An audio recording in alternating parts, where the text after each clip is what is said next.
teman-teman guru dan para pegawai. Oke. Pada hari ini saya berkesempatan untuk bisa sedikit berbagi materi yang saya pelajari pada pendidikan calon guru penggerak. Jadi ada serangkaian materi yang kami pelajari. Kemudian salah satu materinya itu adalah bagaimana kita menciptakan budaya positif di sekolah. Jadi pada hari ini sebagai salah satu bentuk aksi nyata saya akan berbagi materi tentang bagaimana kita menciptakan budaya positif di lingkungan sekolah ini kepada rekan-rekan yang ada di sekolah. Maka menciptakan lingkungan positif, salah satu strategi yang perlu kita tinjau kembali itu adalah bagaimana penerapan disiplin di sekolah kita. Apakah itu di sekolah kita ini apakah sudah efektif atau perlu kita tinjau kembali, dan di sini kita lihat sebenarnya arti kata disiplin itu sendiri itu seperti apa. Jadi biasanya kalau kita mendengar kata disiplin itu yang ada di benak kita itu biasanya berkaitan dengan tata tertib, peraturan, kemudian kita sering hubungkan dia dengan hukuman. Tetapi sebenarnya disiplin itu dia jauh berbeda dari itu. Biasanya kita di sekolah itu hukuman itu biasanya kita berikan, tetapi kalau pada disiplin positif itu tidak dianjurkan sebenarnya. Ini nanti kita lihat satu-satu. Di sini materinya cukup luas. Bagaimana kita menciptakan disiplin positif ini. Jadi yang pertama itu disiplin positif itu menumbuhkan disiplin yang didorong dalam diri anak tanpa ada hukuman dan hadiah. Jadi tujuan dari disiplin positif ini kita menanamkan motivasi, yaitu untuk menjadi orang yang mereka inginkan dan menghargai diri sendiri dengan nilai-nilai yang mereka percaya. Jadi pada disiplin positif ini bagaimana kita mengontrol diri kita, suatu motivasi yang berasal dari dalam diri kita sendiri, bukan dari luar. Bagaimana anak itu bisa memotivasi diri mereka sendiri sesuai dengan yang disebut dengan nilai-nilai kebajikan atau nilai-nilai universal. Jadi apa itu nilai-nilai kebajikan atau nilai-nilai universal? Itu nilai-nilai yang kita percayai secara bersama-sama. Jadi nilai-nilai kebajikan atau universal itu dia ada beberapa banyak. Di sini saya kasih beberapa contoh. Oke, di sini saya kasih ada 3 contoh nilai-nilai kebajikan atau nilai-nilai universal. Ada profil belajar Pancasila, kemudian ada IBO Primary Years Program, kemudian seminar pilar karakter. Jadi nilai-nilai kebajikan itu seperti yang tertera di depan: beriman bertakwa, mandiri, bernalar kritis, gotong royong, empati, kita saling menghargai, mandiri, integritas, dan selanjutnya. Jadi pada disiplin positif ini kita memotivasi diri kita sendiri, anak-anak memotivasi diri mereka sendiri untuk bisa mengilhami nilai-nilai yang ada ini, nilai-nilai kebajikan universal ini. Oke, yang berikut 3 motivasi perilaku manusia. Kalau kita berbicara dalam lingkup sekolah itu baik kita guru ataupun anak-anak, itu biasanya ada 3 motivasi ini dalam perilaku kita. Jadi motivasi yang pertama itu untuk menghindari ketidaknyamanan atau hukuman. Yang kedua untuk mendapatkan imbalan atau penghargaan dari orang lain. Kemudian yang ketiga itu untuk menjadi orang yang mereka inginkan dan menghargai diri sendiri dengan nilai-nilai yang mereka percaya atau kita percaya. Jadi kita bisa merefleksi diri kita sendiri. Apakah saya datang ke sekolah itu karena saya takut dengan atasan saya, ataukah karena saya datang tepat waktu ke sekolah itu saya takut dengan guru saya supaya saya bisa dipuji oleh teman-teman atau guru-guru saya, atau itu memang sesuatu yang kita inginkan untuk menghargai diri kita sendiri. Jadi yang diharapkan di sini adalah baik kita guru, para pegawai maupun siswa kita itu motivasi perilaku kita itu ada pada yang nomor ketiga, bukan nomor 1 dan nomor 2. Kemudian di sini kita lihat hukuman, konsekuensi dan restitusi. Jadi yang saya pelajari, yang kami pelajari pada guru penggerak itu bahwa hukuman itu tidak dianjurkan di lingkungan sekolah. Kalau kita mau menciptakan budaya positif, itu hukuman itu sangat tidak dianjurkan. Jadi di sini kita lihat apa perbedaan hukuman, konsekuensi dan restitusi ini. Saya berikan secara garis besar. Ini ada tabel.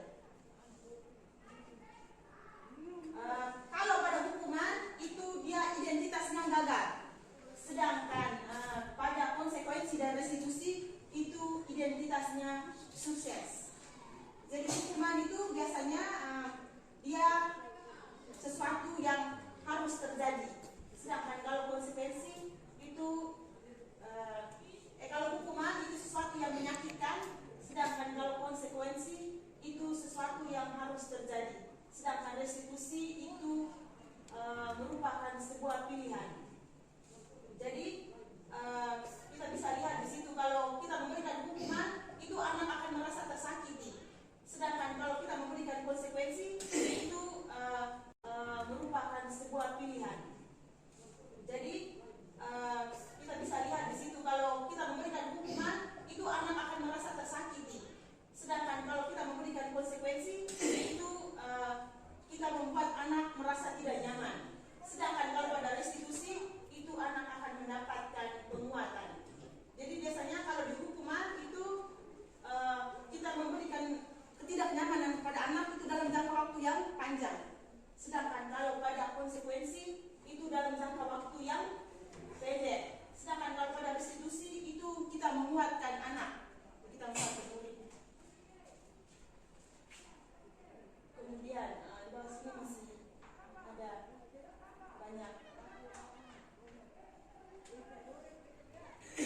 Sedangkan kalau di sini kita bisa lihat kalau pada hukuman itu kita akan mendorong anak untuk menyalahkan dirinya sendiri, sedangkan kalau pada konsekuensi itu mendorong kepatuhan. Kalau pada restitusi itu kita mendorong disiplin positif. Jadi ada berbagai banyak perbedaan antara hukuman, konsekuensi dan restitusi ini. Jadi misalnya ketika anak itu contohnya ketika anak mencoret tembok, konsekuensinya dia harus menghapus atau membersihkan. Itu disebut dengan konsekuensi. Nanti pada akhirnya pada materi terakhir itu kita lihat apa itu restitusi dan bagaimana kita menerapkan restitusi itu.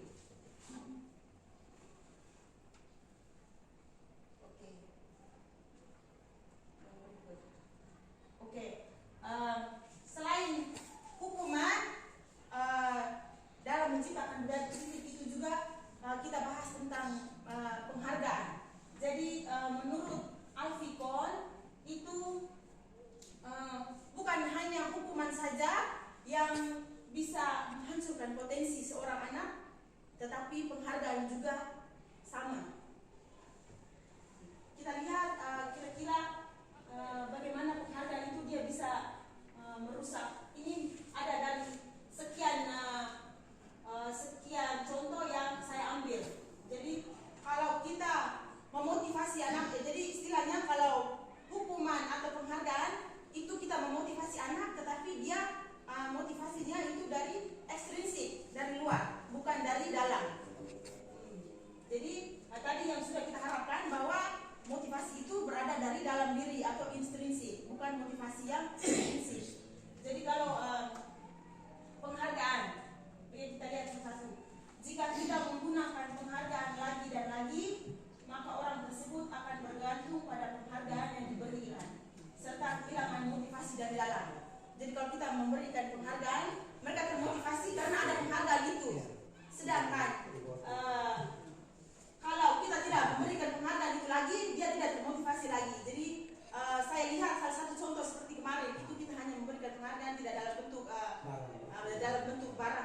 uang itu. Kemudian jika saya mengharapkan suatu penghargaan dan tidak mendapatkannya, maka saya akan kecewa dan berkecil hati. Jadi mungkin kali berikutnya saya tidak akan mau berusaha lagi, karena kali ini saya tidak dapat, kali berikutnya saya sudah kecewa, jadi saya tidak mau berusaha lagi. Kemudian ketika menertawakan teman mereka yang lain, berarti dia bisa memenuhi kebutuhan hidupnya, kesenangan. Atau ada anak yang suka mencari perhatian kita guru, berarti kita bisa lihat, oh berarti ini anak ini dia kurang kasih sayang, jadi dia memenuhi salah satu kebutuhannya seperti itu. Jadi kita guru diharapkan bahwa kita bisa tahu apa saja kebutuhan dasar manusia, sehingga ketika anak berperilaku itu kita bisa menelaah atau menilai, oh dia ini kira-kira kebutuhan dasar apa yang tidak terpenuhi sehingga dia mau memenuhinya. Jadi kita guru-guru diharapkan untuk bisa mengerti dan memahami itu. Jadi muara akhirnya itu akan terjadinya budaya positif di sekolah itu. Iya. Memang jadi ketika belajar di guru penggerak itu teori-teori dan prakteknya itu memang sangat berbeda, sangat berbanding terbalik dengan yang selama ini kita buat di sini. Kemudian ini juga yang sangat bagus itu ada 5 posisi kontrol. Jadi 5 posisi kontrol itu ada penghukum, ada pembuat merasa bersalah, ada teman, kemudian ada pemantau dan ada manajer. Jadi kalau penghukum itu biasanya ketika kita menghadapi anak, kemudian kita mengeluarkan bahasa kamu selalu saja salah, atau pasti selalu yang terakhir selesai. Jadi misalnya pencet tugas matematika, pokoknya yang paling terakhir terus setiap kali mengerjakan ulangan apa saja yang terakhir. Kemudian yang berikut membuat merasa bersalah. Ibu sangat kecewa sekali dengan kamu. Jadi ketika kita marah anak, bapak kecewa sekali, ibu kecewa sekali, ibu setiap kali saja berbuat hal yang demikian. Kemudian ada juga posisi sebagai teman. Jadi ayo bantu, atau ya sudah kali ini tidak apa-apa, nanti ibu bantu bereskan. Jadi ada kalimat-kalimat seperti ini. Kemudian pemantau. Kalau pemantau itu biasanya guru-guru ketika menghadapi anak yang berbuat masalah itu biasanya dia ikut alurnya dengan peraturannya. Jadi ketika anak berbuat salah kita panggil datang, kemudian kita tanya anak, peraturan di sekolah kita apa, kemudian kau sudah buat apa nih, peraturan mana yang kau langgar, seperti itu. Kemudian konsekuensinya apa. Sedangkan yang terakhir itu adalah posisi manajer. Jadi kalau posisi manajer ketika ada anak yang berbuat salah di dalam kelas, kita panggil, kemudian kita mengingat kembali apa yang kita yakini, yaitu keyakinan kelas kita tadi. Kemudian jika kamu meyakininya, apakah kamu bersedia untuk memperbaikinya? Jika kamu memperbaiki ini, hal ini menunjukkan apa tentang dirimu? Apa rencana yang kamu apa rencana kamu untuk memperbaiki hal ini? Jadi nanti ada hubungannya nanti dengan segitiga restitusi. Jadi seringkali setelah kita melihat materi ini, mungkin kita bisa merefleksi kembali, kira-kira selama ini saya ada pada posisi yang mana? Saya salah, ataukah saya posisi pada teman, pemantau, atau manajer? Atau misalnya selama ini kita menganggap bahwa kita posisi pada teman itu bagus, karena nanti anak-anak jadi berteman dengan kita. Pada sebenarnya kalau pada posisi teman itu anak mungkin hanya akan menurut pada, misalnya saya selalu memposisikan sebagai seorang teman, mungkin anak hanya menurut pada saya saja, sedangkan guru-guru lain itu mereka tidak menurut. Jadi pada 5 posisi kontrol ini, kita guru itu diharapkan kita selalu kita bisa menempatkan posisi kita itu pada posisi yang terakhir, yaitu posisi manajer. Oke, untuk lebih jelasnya itu bagaimana mengaplikasikan, bagaimana pada segitiga restitusi. Nah, pada segitiga restitusi ini, itu yang pertama ada menstabilkan identitas, kemudian validasi tindakan yang salah, kemudian yang terakhir menanyakan keyakinan. Oke, jadi segitiga restitusi itu proses menciptakan kondisi bagi murid untuk memperbaiki kesalahannya sehingga karakter mereka lebih kuat ketika mereka kembali pada kelompoknya. Restitusi memberikan kesempatan pada murid untuk disiplin positif, memulihkan diri dari kesalahan sehingga memiliki tujuan yang jelas. Kita lihat satu-satu. Yang pertama, itu menstabilkan identitas. Itu dia bertujuan untuk mengubah identitas anak yang gagal karena melakukan kesalahan menjadi orang yang sukses. Anak yang melanggar peraturan karena sedang mencari perhatian adalah anak yang sedang mengalami kegagalan, sehingga dia mencoba untuk memenuhi kebutuhan dasarnya, namun berbentur. Jadi kalau kita mengkritik dia, maka kita akan tetap membuatnya dalam posisi yang gagal. Kalau kita ingin menjadi reflektif, maka kita harus meyakini si anak dengan mengatakan kalimat-kalimat seperti ini. Misalnya, jadi ketika kita menyelesaikan permasalahan, tahu tidak kenapa ibu panggil datang ke sini? Dia bilang tahu atau tidak tahu, kemudian nanti akan berjalan. Nanti kita bisa memberikan pertanyaan-pertanyaan seperti ini. Oke, berbuat salah tidak apa-apa, tidak ada manusia yang sempurna. Jadi ketika kita panggil datang, kita menstabilkan identitasnya, bahwa kita bisa menjelaskan bahwa setiap manusia itu pasti berbuat salah. Jadi ibu atau bapak itu juga dalam kesehariannya pernah berbuat salah. Jadi maksud dan tujuan kita datang, ibu panggil datang itu adalah bukan untuk menyalahkan, tetapi bagaimana kita mencari solusinya.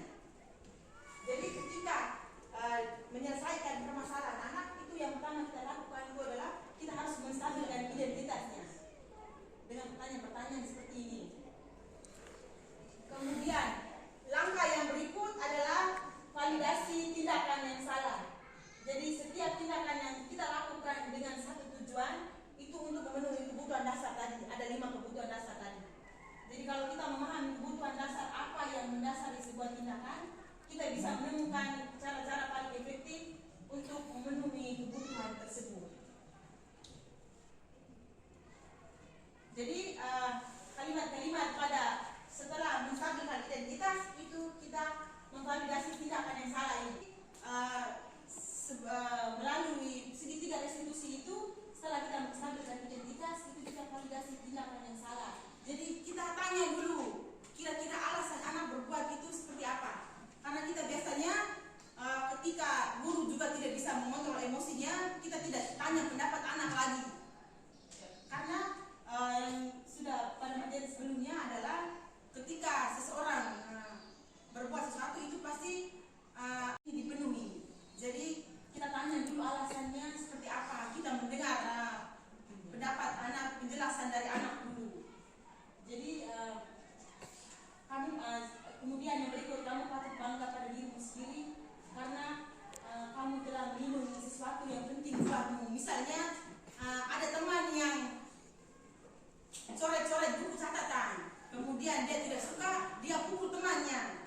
Maka salah satunya itu kita menguatkan dia bahwa dia melindungi apa yang dia punya, misalnya buku catatannya, karena diganggu oleh teman, dicoret oleh teman, maka dia pukul temannya. Jadi kita mendengar penjelasan dari anak. Setelah itu, yang terakhir baru kita kembali kepada keyakinan kelas yang sudah kita buat tadi. Jadi kita akan tanya kembali,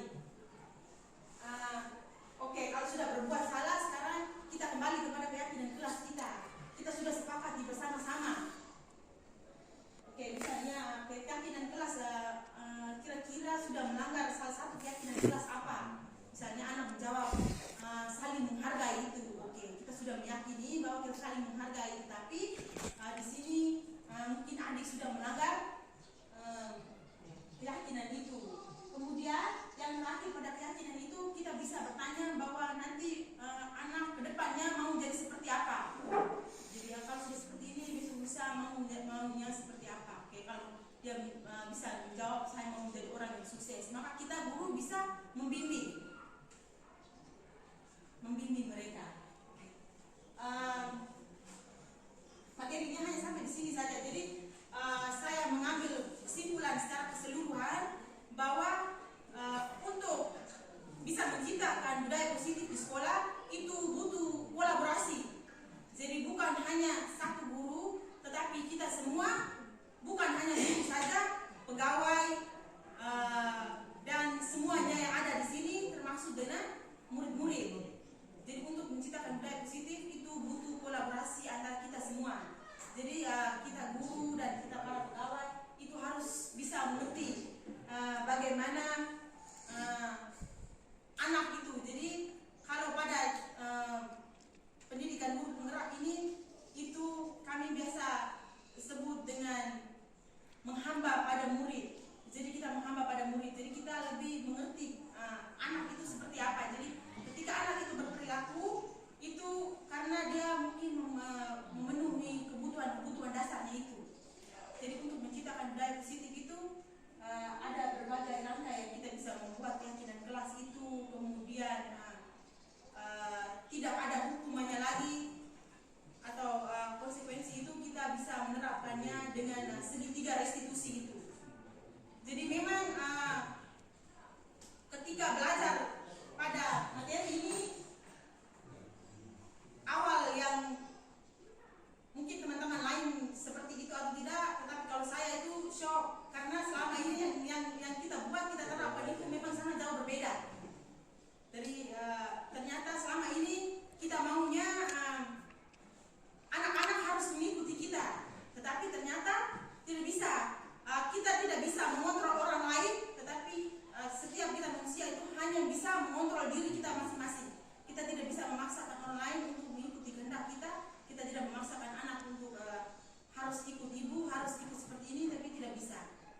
Jadi dengan memahami 5 kebutuhan dasar itu, kita bisa memahami anak ini apa yang kurang, maka kita akan bisa membantu mencarikan solusinya.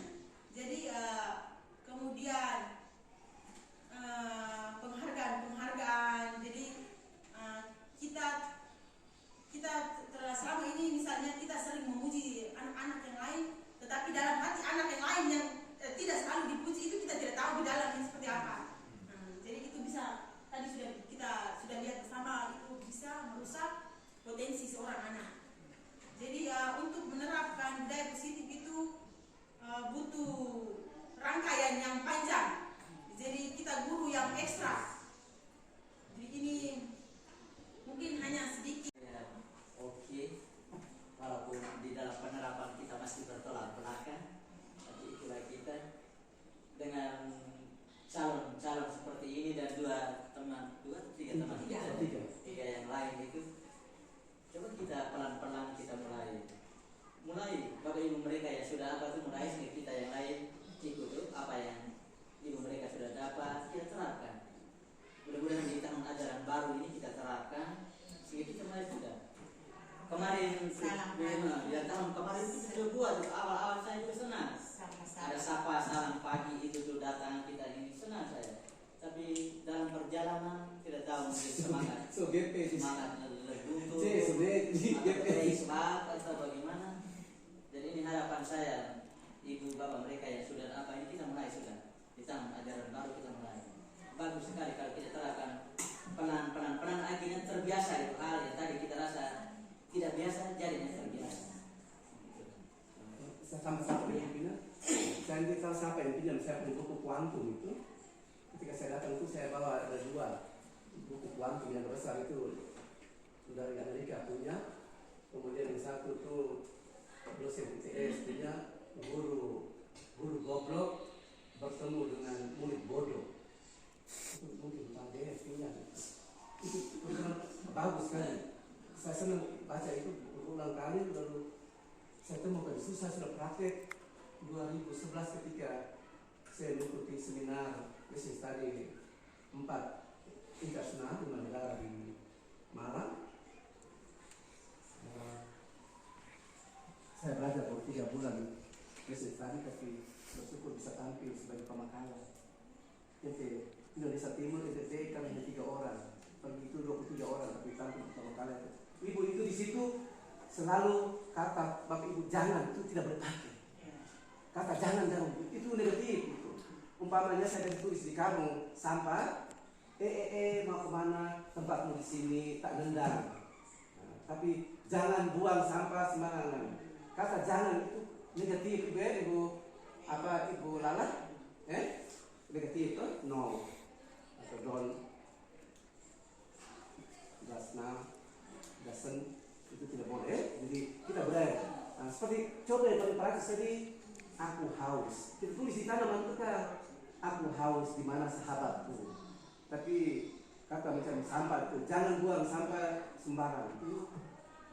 Jadi kita selalu menggunakan kali jadi kata di kelas juga sama, jangan itu akan mematikan kreativitas anak. Jadi Bapak Ibu kita perlu berlangkah lagi kata jangan tulis. Oke, terima kasih. Mungkin sedikit dan saya terakhir ini menjadi pelajaran, menjadi PR untuk 3 guru penggerak dan saya sendiri CGP, bagaimana mungkin kami berempat bisa berkolaborasi, mengatur strategi, menyusun strateginya seperti apa sehingga ilmu itu tidak hanya berimbas untuk kami sendiri tetapi untuk teman-teman semua, bukan hanya guru tetapi semua pegawai. Jadi kita semua bisa tahu itu. Jadi mungkin kami 3-4 mungkin bisa mengatur strateginya seperti apa ke depannya supaya kita bisa mulai menerapkan, menciptakan budaya positif di sekolah. Akhir kata dari saya, terima kasih banyak untuk waktu yang diluangkan untuk saya pada hari ini. Saya mohon maaf jika ada salah selama proses terapi atau bertanya. Mungkin ini sudah ada 3 CGP, jadi mungkin ini bukan hal yang materi yang baru untuk Bapak Ibu guru yang ada di sini. Oke, Bapak.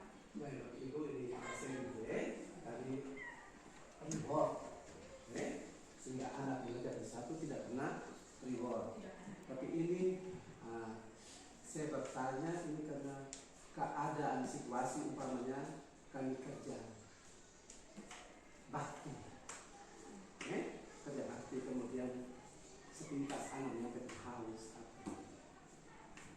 dan Bapak adik saya dan Bapak guru itu Pak Elvi sudah termasuk seringkali secara tidak sengaja kami kasih 10.000 buat beli es dan ini sama-sama. Pertanyaan saya, apakah ini termasuk dengan budaya positif atau negatif karena menyangkut tidak perorangan. Situasi mereka kehausan kecapean kemudian kami disapa oleh 15.000 mereka beli kita nih sama satu orang sudah pasti 1.000. Kemudian yang kedua kemarin saya menyampaikan lagi bahwa kami tidak kasih reward kecuali piagam. Cuma kemarin itu berpoin yang saya beli kelapa ada 2 sisa saya hanya ingin menggugah supaya ballpoint ini mereka pakai untuk menulis supaya mereka yang 10 besar itu kami tetap dengar di SMA, SMK tetap jangan sampai selesai ini mereka juga itu. Apakah ini masuk dalam budaya positif? Karena saya tahu bahwa tidak boleh memberi dalam bentuk benda atau uang, tapi karena berpoin kemarin itu bukan harga cuma hanya untuk satu motivasi supaya 10 besar ini tetap terukir dengan berpoin ini menggunakan supaya jangan turun. Masa perlu naik lagi di sini. Di sekolah mana-mana ya. Hanya ini sih. Saya sedikit menanggapi, bukan berarti tanggapan saya ini adalah jawaban yang benar. Tapi saya menarik kesimpulan bahwa mungkin pada pertanyaan pertama tadi bahwa ada nilai kebajikan atau ada nilai universal di situ, bahwa adanya kebersamaan di situ. Kemudian yang kedua itu merupakan tantangan kita bagi guru-guru, bagaimana anak-anak itu tidak ada rasa yang mungkin agak melenceng di dalam diri mereka. Jadi bagaimana kita mengelola anak-anak kita sehingga mereka itu saling menghargai. Jadi ketika anak-anak mungkin diberi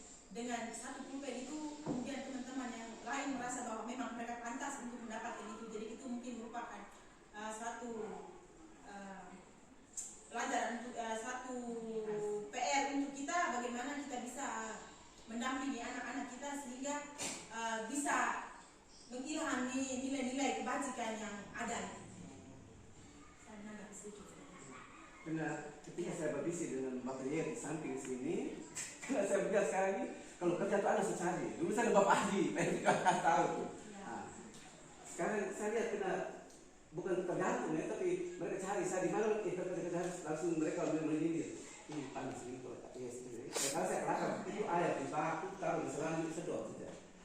Tapi saya tidak sampai hati situ. Karena saya lihat seperti ibu sampaikan ketergantungan mereka mau kerja hanya karena itu.